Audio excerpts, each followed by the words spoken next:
Hard to avoid even casual contact here. Quite a bit of damage. Had some damage on the right side. Right side, right front, you can see the lettering rubbed off of that. Newman's got some damage back here on his car. Now Carl Edwards is being reminded, and not warned, but reminded by NASCAR that he has to maintain speed coming to the restart zone.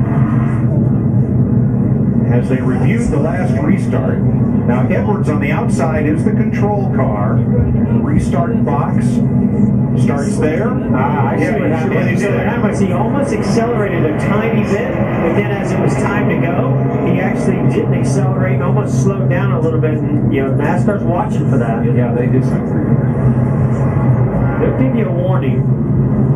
Let's join Chris Neville. And Matt Kenton out of his car. Is your team doing some repairs to that right front corner? Matt, I talked to your crew chief, Jason Ratcliffe. He said the temperatures look good on that corner. Any idea what's going on there? We just keep blowing right front tires. I don't know why. The first one was a little confusing. I knew I blew right front, but I thought they were telling me it wasn't flat, so I was a little confused on that one. And this one just blew a lot earlier, and the angle was a lot worse than the wall. So we really weren't very tight. Our Dollar General Camry was pretty fast today. I was encouraged again by her speed. Obviously don't have the result, but I'm going to be able to smile on my face and go to Richmond and try it again. Thanks, Matt. Matt Kenseth has run well this season. He led 142 laps here, but has not had the finishes to show for it. Got shuffled on the final lap of the Daytona 500 on the final corner. Fueling trouble at Atlanta. Spun at Las Vegas. 2 penalties in California. Loose wheel in Texas. Now this. I thought today was the day. I thought he'd overcome all that. We keep saying that every week, and unfortunately, DW, but we know it's going to happen. Jimmy Johnson penalty. Too many men on the wall.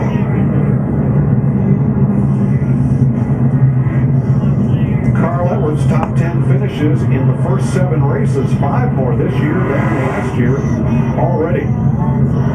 Till limited time, switch to Sprint, save 50% on most Verizon, AT&T, or T-Mobile rates.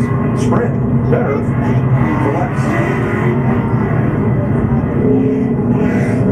Just wanted to point out to Jeff that Carl's got that little small steering wheel in now. Yeah, and I don't know, his dirt track experience, maybe they ran a little bit smaller steering wheels. That's something that a lot of drivers are gravitating towards that. The steering boxes that are in the cars with the steering wheels. Just a much more positive front end on these cars these days. I don't know about you, but I'm pulling for Lancaster. Young driver, great future, a kind of mid-level team, Front Row Motorsports. They've led 20 laps of this race through most of the day, and they restart 8.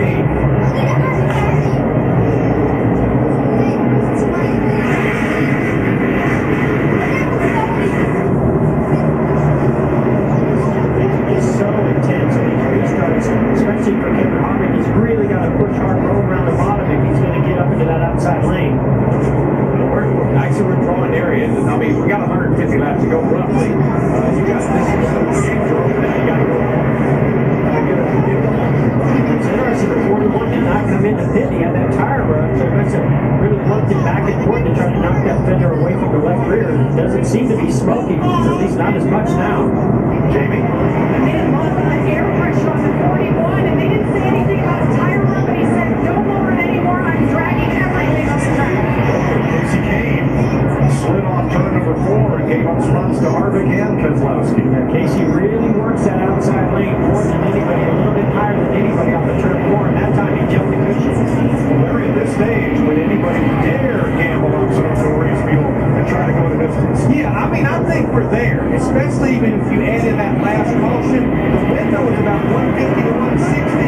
But again, Mike, our doctor comes around and just lays another caution. Spin in turn 2, there it is. There you go, Larry. Brian Scott goes around and into the wall. That's 2. Larry wasn't even looking in that direction when he made that prediction. How many we got to go, Larry? Oh, yeah. One more. Yeah. 150 laps to go. Move high, And here's what happens to Brian Scott in the 44. Yes, ma'am. Yeah, he just gets loose. Drove in there and the thing that they just came around.